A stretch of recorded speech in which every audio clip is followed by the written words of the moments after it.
I'm Howie Silberger, your political hitman, right here on Israel News Talk Radio. Welcome to the program, and I appreciate you being here. You could join me in the chat room on IsraelNewsTalkRadio.com, where the talk is always fun and the chat is always lively. Of course, you could call in North America. The number to call is 301 768 4841.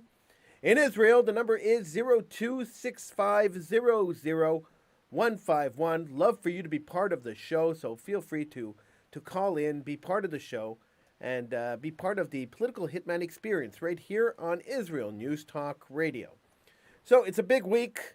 A little later on today, Joe Biden will be inaugurated as the 46th president of the United States. Uh, it is a day that, to me, is a little I don't know. It's a little bittersweet, I guess. Um, at one point, I have mixed feelings about what's going on. Firstly, I like the democratic process, so I have no problem with the democratic process. And if Joe Biden won the presidency, I have no problem wishing him congratulations on winning the presidency and hoping that his presidency will be a successful one. At the same time, I'm watching as the American government cracks down on conservative people, and as big tech cracks down on conservative people. So, on the one hand, I could see the change of power, and look, power changes back and forth when it comes to the presidency. Sometimes it's Republican, sometimes it's Democratic. At the end of the day, there's not really much of a change. People can't really change things all that much in the 4 years they're there. Substantially, but it's okay. But this crackdown on conservatism and the fascism that we are seeing from big tech and the Democratic Party is something we should all be scared of. I want to talk a little bit about that and a whole lot more right here on Political Hitman. Feel free to join me in the chat room, IsraelNewsTalkRadio.com. You could call in. The numbers to call in North America is 301 768 4841. In Israel, the number is 026500 I'm Howie Silberger. This is Political Hitman on Israel News Talk Radio.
I'm Howie Silberger, your political hitman. Join me in the chat room at IsraelNewsTalkRadio.com, where the conversation is always interesting and fun.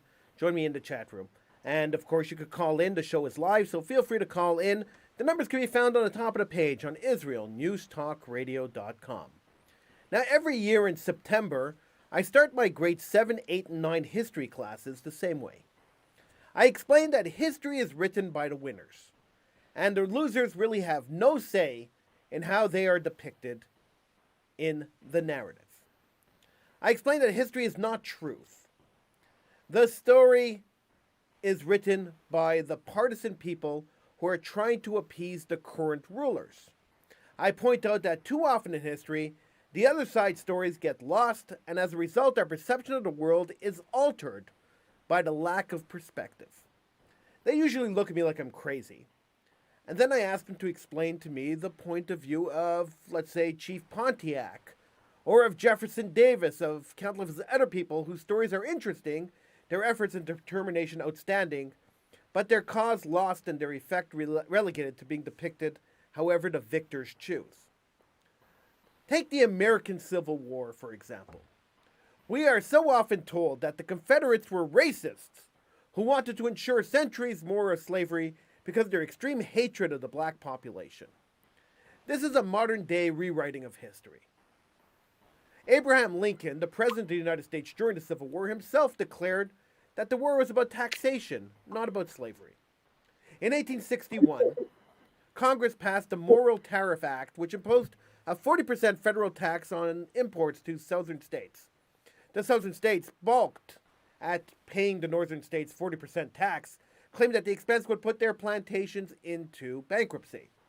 The U.S. government felt that the money made by the plantations of the South could help benefit the entire country, and imposing a tax was a way to equalize and redistribute the wealth. The South would not entertain the idea. In a message to the U.S. Congress penned on July 4th, 1861, Lincoln states, quote, "My policy sought only to collect the revenue." He reiterated that the assertion that taxation, not slavery, caused the Civil War.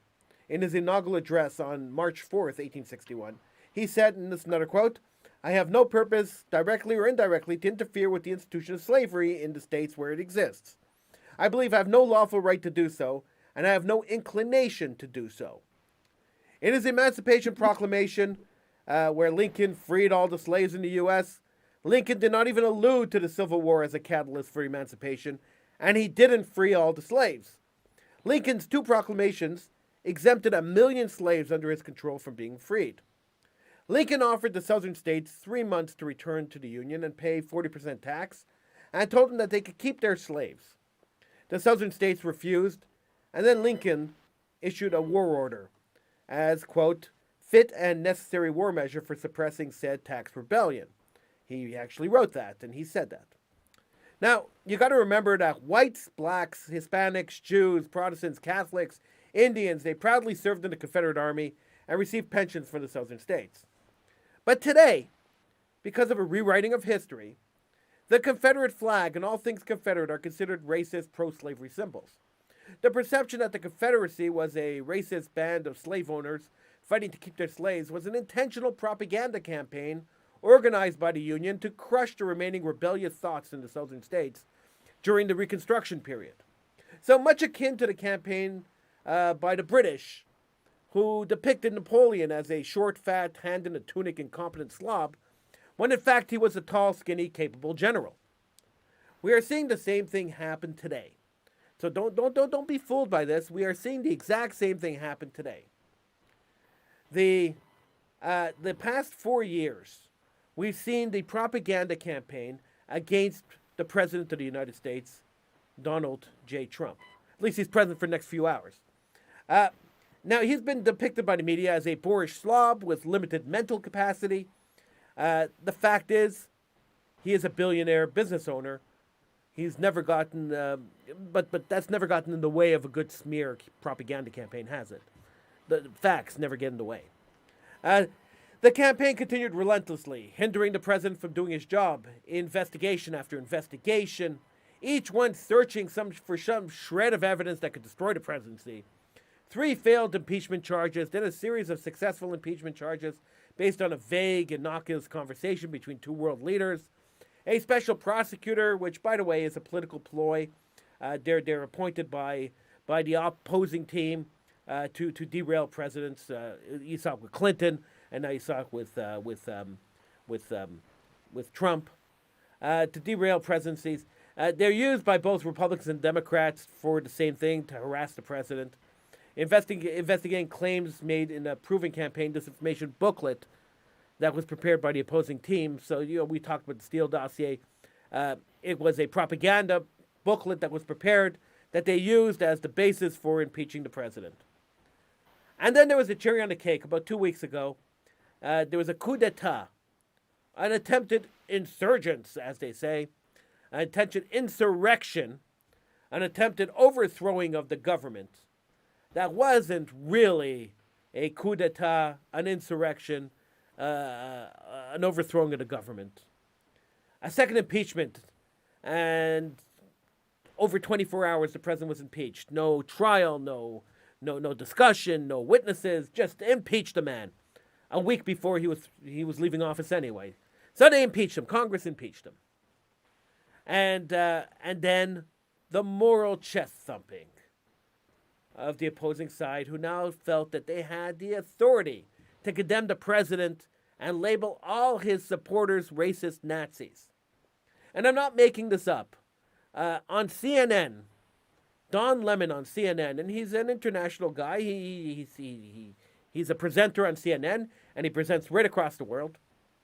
On CNN, Don Lemon called the president and all of his supporters white supremacists and Nazis. White supremacists and Nazis. 75 million people who voted for Trump, he called white supremacists and Nazis. This is how far the dialogue has dropped when it comes to political discussion in the United States. Much like the misinformation propaganda spewed after the Civil War, Democrats today are trying to do the same to Trump and his supporters. History will again be rewritten by the winners.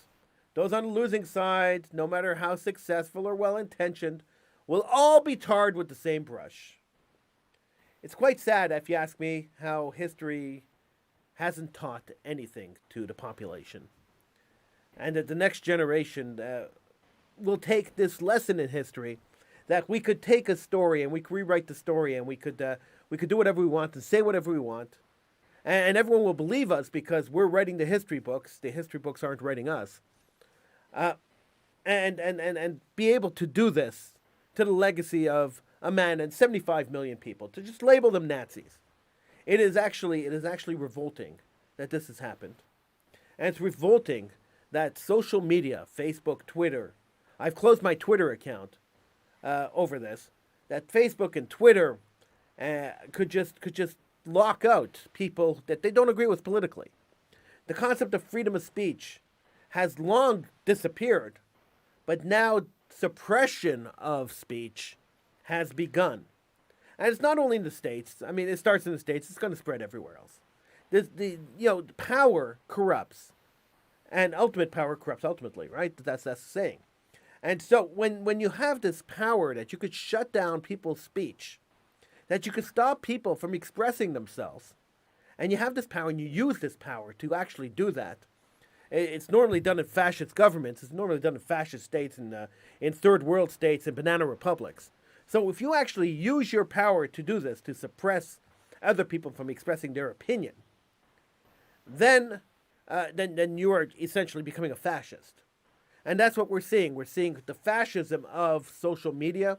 There are monopolies. There are huge companies. They control all the information in the world between Google and Amazon and Facebook. Almost 100% of the information in the world is being passed on from them. And so when they decide to shut down one side and to shut down debate and discussion, then we know we are in serious, serious trouble. And that is where we are at right now. They have banned the President of the United States from posting on their social media platforms. How sad and scary is that? Now, of course, they're going to argue that the President of the United States organized this insurrection, or that they call it, this riot, that happened at the Capitol building. Um, Even though facts don't really point that direction, that facts point to the fact that this riot started before the president spoke. Facts point that there were bombs placed in different places, like the Republican national headquarters and the Democratic national headquarters, and those were placed way before the president got up to speak.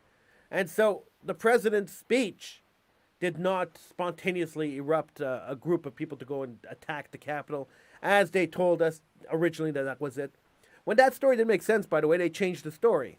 So now it was all the president's rhetoric from the beginning of his presidency that built up to this moment. So you see, when the truth doesn't fit the narrative, the winners try to change the narrative to fit the truth. So who do you believe these days? You can't really believe anyone, can you?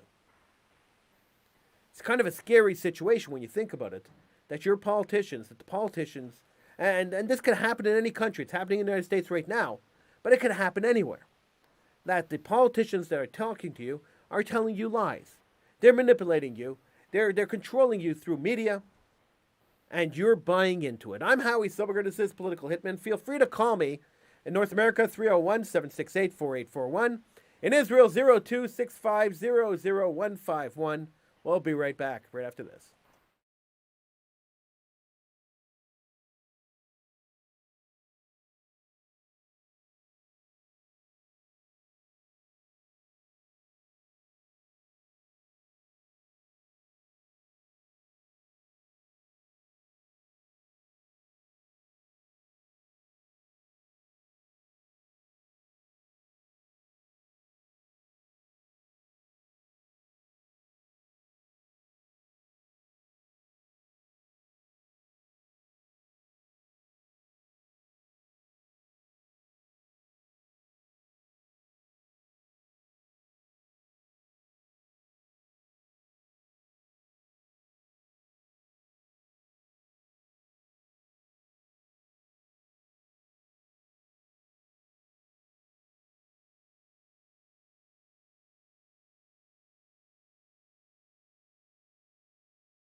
I'm Howie Silberger, your political hitman, right here on Israel News Talk Radio. Feel free to join me in the chat room on IsraelNewsTalkRadio.com, where the conversation is always going. You could call in North America, 301-768-4841. In Israel, 02-650-0151. I would like to address something that's in the chat room right now. One of the posters in the chat room says, you're equivocating Lincoln's moderation vis-a-vis slavery with the war not being about slavery. These are not the same. Yes, Lincoln was not a staunch abolitionist at the time, but the South held the Union and fought to protect the slavery. The belief that the Civil War wasn't about slavery is a result of very well-organized campaigns by the Southern states who wanted to protect their reputation after losing the war and their slaves. It's a bit ironic to see one of the most prominent examples of the losers writing history, the narrative that the Civil War was about state rights and not about slavery, when trying to show the winners write history. I wasn't using that narrative. I was using the words of Lincoln. So the President of the United States, the President of the Union, wrote very clearly to Congress and said very clearly in his inaugural address that the Civil War was not about slavery. So we could argue it all you want, but when the Union, I'm not talking about the Confederacy, so the Confederacy could write whatever they want and they could say whatever they want, they were the losers. But when the Union is writing the history, when the President of the United States is writing the history on behalf of the Union, I have to kind of believe Lincoln over look, we live in the 21st century. Over the course of the 20th century, we saw a lot of slavery. Reconstruction created a lot of slavery. It created slavery and it created a lot of oppression of the minority black community in the United States, and so the narrative slowly changed over the years. But if I trust Lincoln and the president of the Union, who was present at the time of the Civil War, if I trust what he told his Congress, that the Civil War was not about slavery but was more about taxation, I have to believe Lincoln. I'm sorry, I just have to believe him. I wasn't there, so I have to believe people who were there. Lincoln was there. So, anyway, I'm not going to get into this argument. That's not what I'm talking about tonight. So, but there you go. There you go. That's the problem with rewriting history, by the way. That when the truth comes out and when people talk about the truth, there's always somebody out there saying, "Hey, you're a liar. That's not what happened." For instance, when we talk about President Trump's speech on the day of the riot, and how the speech did not encourage people to jump out and attack Congress. When we talk about that speech, where President Trump said, "Now let's march to Congress peacefully and patriotically," that's the exact quote from his speech. Peacefully and patriotically doesn't mean break down the doors and destroy the building. When I ask people to look at the speech and to tell me where in the speech Trump called for violence, nobody's been able to do it because it doesn't exist. But then again, when we rewrite history, then everything exists, everything is accurate. I mean, come on. We heard for 4 years that Trump was a Russian spy. That wasn't true either. But that will go down in history as something that's true because, once again, the winners write history. Now, Joe Biden is taking over as president of the United States. Joe Biden has a long history of lying, of plagiarism, of telling mistruths. So let's see how well Joe Biden does in telling the truth. Joe Biden also has a long history of not liking the state of Israel. We saw Joe Biden not like the state of Israel over the course of years when he was in the Senate. The pinnacle of his Israel-hating time was actually in 1982. On June 22nd in 1982. Now, this is a very famous thing. Everyone, I think anybody who supports Israel, who's been following Israel and the Israel fight, has seen this before, has seen this quote before. But on June 22nd, 1982, Joe Biden was a senator from Delaware, and he confronted then Israeli Prime Minister Menachem Begin during his Senate Foreign Relations Committee testimony. He threatened to cut off aid to Israel. Now, we hear America doing that, cutting off aid to Israel and threatening to cut off aid to Israel, so Israel will bow and do what they want. Yitzhak Shamir bowed and did what they want during the Gulf War. We saw Yitzhak Rabin bowed and did what they want. And it was all over billions of dollars worth of aid or billions of dollars worth of loan guarantees. And Israel bows to the United States when the money is threatened. Even though one of the foreign ministers of the state of Israel told me directly that Israel's GDP is large enough, they don't have to rely on American money, but they still rely on America for certain things, and they bow sometimes when America says bow. But here, Israel was run by Menachem Begin, and Menachem Begin answered, "Don't threaten us with cutting off your aid, it won't work. I'm not a Jew with trembling knees." So that is the direct quote from Menachem Begin. The rest of this quote came from another senator that was in the room who claims Begin said this. There's no recording of Begin saying this, but it is so great I have to share it anyway. Begin continues, "I am a proud Jew with 3,700 years of civilized history. Nobody came to our aid when we were dying in the gas chambers and ovens. Nobody came to our aid when we were striving to create our country. We paid for it. We fought for it. We died for it. We will stand by our principles. We will defend them. And when necessary, we will die for them again, with or without your aid." So, there is a strong leader. There is a statement from a strong leader. I wish we had leaders like Menachem Begin today. I wish we had leaders that weren't jellyfish, that had spines, that were able to stand up and defend both themselves, their country, and had that fortitude to defend themselves. They had a leader like that in the United States. His name was Donald Trump.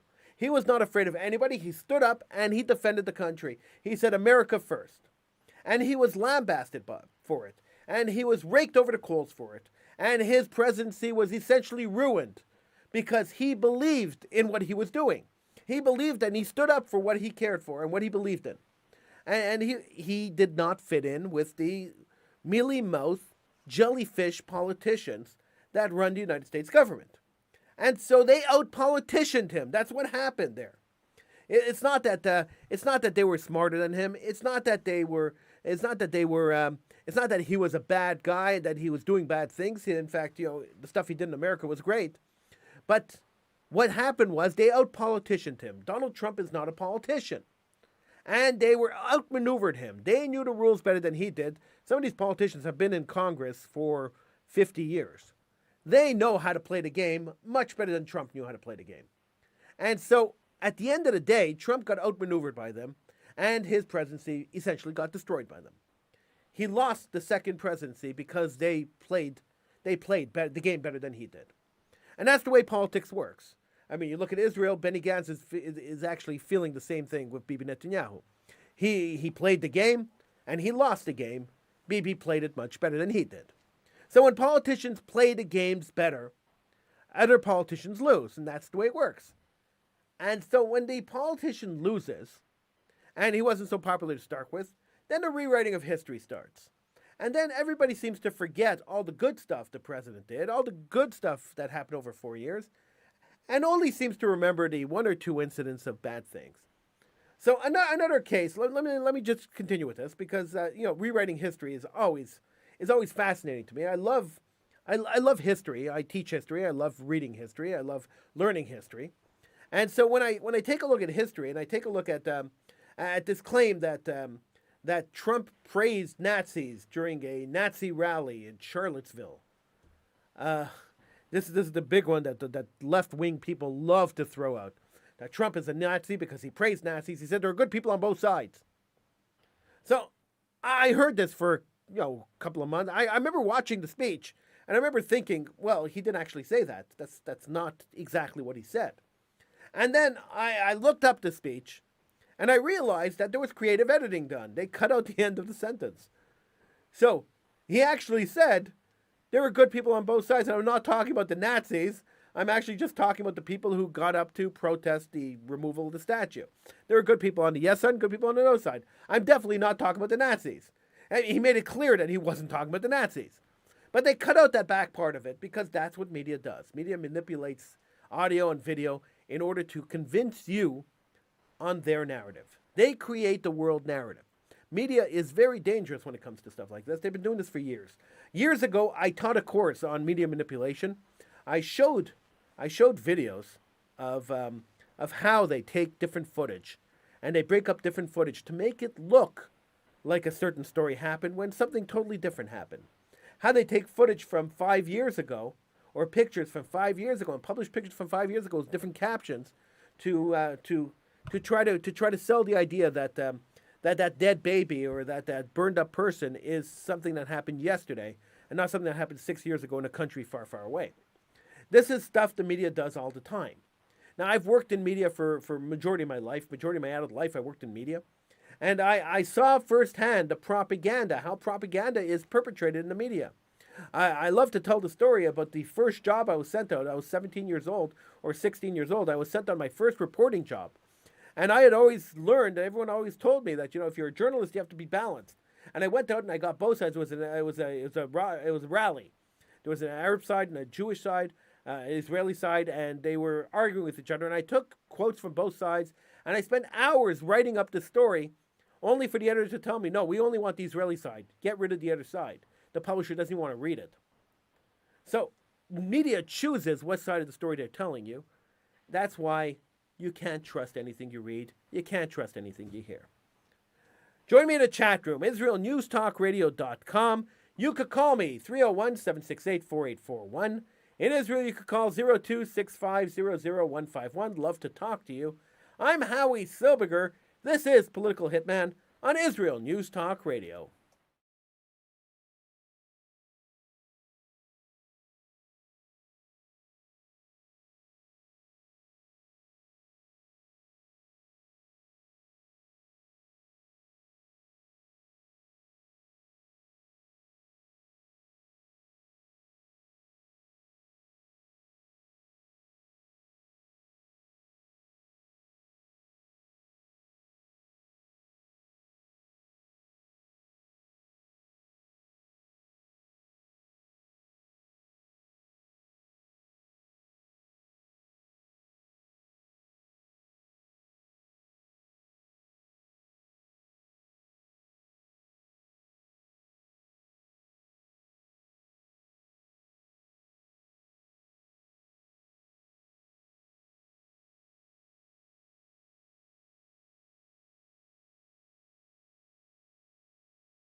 I'm Howie Sobaker, your political hitman, right here on Israel News Talk Radio.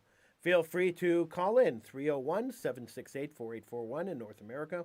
In Israel, the number is 02-650-0151. Love to talk to you. You could join me in the chat room on IsraelNewsTalkRadio.com. I monitor the chat room the entire show. So if you post up there, I will actually read your posts. It's hard for me to type and answer you during the show, but I'll answer you on the air if there's something I feel that I have to answer. But I'm monitoring the chat room the entire show, and the conversation is always interesting. So it's always fun to read what people are saying in the chat room on IsraelNewsTalkRadio.com. So we're talking about truth. So the truth is that in a few hours, Joe Biden will be the president of the United States. Kamala Harris will be the vice president of the United States of America. The truth is that for the last 10 years, minimum of 10 years, we've been told that there are no genders, yet people are celebrating the first woman vice president of the United States. I don't get it. We've been told that there's no color, that we should be colorblind, that mentioning someone's color or looking at someone's color is racist, but people are celebrating the first dark-skinned woman vice president. I don't understand why the distinction is made. I don't understand what purpose it is to make the distinction. I don't understand why the Democrats always jump to race and why race is important. Race is the only thing that us as humans can't control. We're born with the color of our skin. We have no control over it. It doesn't define us.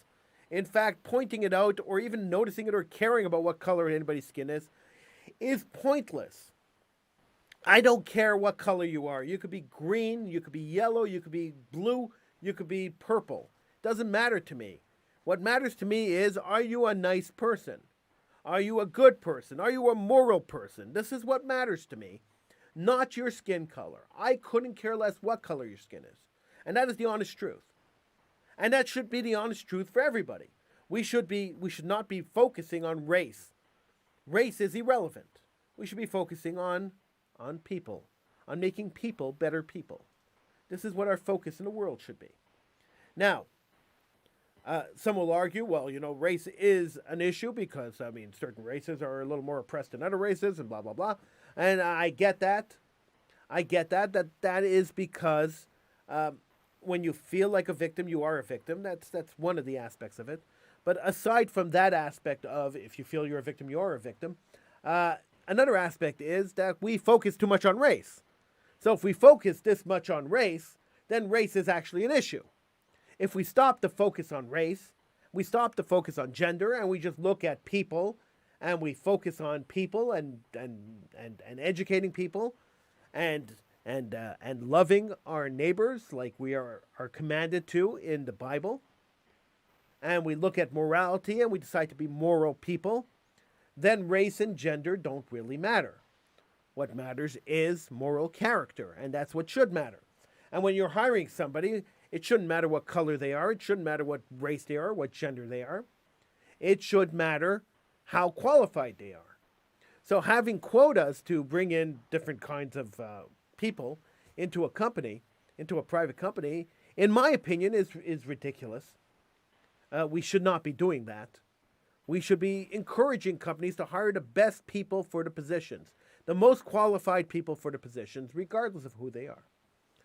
So sometimes, because of these quotas that are being imposed on companies, sometimes good employees that could push the company forward, employees that could do great things for the company, are passed over because they have to hire some kind of diversity. They have some kind of diversity agenda. So skin color or nationality or race or gender is more important than qualification. And that's not the way to run business. I'm sorry. But that all fits into the same category. We're living in this world where we're discounting truth. We're changing truth to match our narrative. We're changing the perception of the world when it comes to qualifications for jobs. We're changing the perception of the world when it comes to admissions into institutes of higher education. We're changing the entire way the world functions to fit a narrative instead of using logical sense, instead of using logical brain power, and realizing, as Martin Luther King said, all men are created equal. It's a simple concept. Now, we just passed Martin Luther King Day just a couple of days ago in the United States. They had Martin Luther King Day. And you have to understand that all men are created equal. This is the quote. And it's the way I've always lived my life. I've never really cared what gender, religion, or race, or anything you are. I couldn't care less. My judgment of people has always been: are you a good person or are you a bad person? Are you an honest person or are you a thief? Are you a good person or are you a liar? These are the criteria I use to judge people and to judge, is this the kind of person I want in my life, or is this the kind of person that I want to stay away from? And I think that if we all took a step back from the rhetoric, and the rhetoric that's so divisive in society, the rhetoric that kills us, and if you look at Jewish society, the rhetoric of Orthodox versus secular versus Haredi was, all these divisions. I like to go by the words of the Lubavitcher Rebbe. I'm not a Lubavitcher, but I like to go by the words of the Lubavitcher Rebbe, the late Menachem Mendel Schneerson, where he said, there are no religious Jews or non-religious Jews, there's just Jews. And I actually believe that. I mean, I don't care what the division is. I don't care where these arbitrary false lines and false divisions are in society. I don't pay attention to them. And I get into trouble. When I speak like this, I get into trouble. And I know there are people out there who are going to disagree with me, and you can call in if you want. The numbers are there. We have open lines for a reason. This is the reason. If you don't agree with me, you can feel free to call in. Still a few minutes left in the show, so feel free to call in all you want. And I'll be more than happy to talk to you, because I think it's an important discussion. So we got to change the way society thinks. We got to change the way we think and the way we look at different people. We have to look at each other equally. There's no reason not to. And dividing society the way we divide society, and making the hierarchy in society the way the hierarchy is sort of being divided now, is extremely scary. It's not scary because I feel that it's not scary because some of the people on the left are saying that, you're a straight white man, so you're evil. That I don't care about. That's ridiculous. Let them judge me based on my skin color. I mean, it's ridiculous. It's as racist as judging somebody else on their skin color. I made this argument also years ago when Barack Obama was elected. I did a radio show. We were on, not on this channel, but we were on the radio for election night, and we spoke to hundreds of people across the United States. And we spoke to them. And I asked him straight out. I said to him, did you vote? Who did you vote for? And most of them admitted that I voted for Barack Obama. And I asked him to say the same question. Why did you vote for Barack Obama? He's a one-term senator. He has really very little political experience. Why would you vote for the man? And 99% of the people on the show said to me, I voted for Barack Obama because he's black and I want to see the first black president. Wait a second. If you voted for Barack Obama because he was black, does that not make you a racist? Does that make you as racist as not voting for someone because he's black? Or not voting for someone because he's white? Or not voting for someone because he's Jewish? Or not voting for someone because he's Arab? I mean, doesn't that make you the same bigot? It seems odd to me that we could say that society has somehow been brainwashed to believe that voting for someone based on their skin color is acceptable, but not voting for someone based on their skin color is unacceptable. If one is acceptable, then the other has to be acceptable. I personally don't think either is acceptable. That's my opinion. I don't think either is acceptable. We should not be making our judgment based on pigmentation, something we can't control. We should be making our judgments based on moral character, based on experience. But alas, I feel sometimes like I am a lone wolf in the desert, just baying at the moon. Sometimes I feel that way, because when I say these things, I always get knocked. I was thrown off 2 internships while I did my teaching degree because they didn't believe that I was able to teach students when I held points of view such as equality and equity is important. They didn't believe that was a moralistic thing to believe in. That I don't believe in equality. I believe in equity. Everything should be fair for everyone, and that seemed to be a problem for them. So I mean, we're living in a crazy world, and in the crazy world we're living in, we have to accept certain facts, and the certain facts are that the winners write the history, and the winners control the narrative, and we have to be vigilant when we listen to the narrative, when we listen to the media. We have to be vigilant when we read the newspapers and read the websites and watch the news and listen to the commentators. We have to do our own research. We have to watch the raw footage, as much of it as we can, and we have to make our own judgment calls because we can't believe anybody or what anybody says anymore, including me. And I've said this a million times on the show, and I keep saying it. I tell my students, I tell everybody the same thing. Never believe a word I say. Look it up. Please, do the research. I do my research before I do my show. I do my research before I get into my classes. But I ask you not to believe a word I say ever on this show. Do the research yourself. It's the only way that you can be sure that what you hear is true. I try to speak the truth. People call me out and tell me I don't, but that's fine. Everyone's entitled to their opinion. I'm Howie Silverger's Political Hitman. I'll see you again next week, right here on Israel News Talk Radio.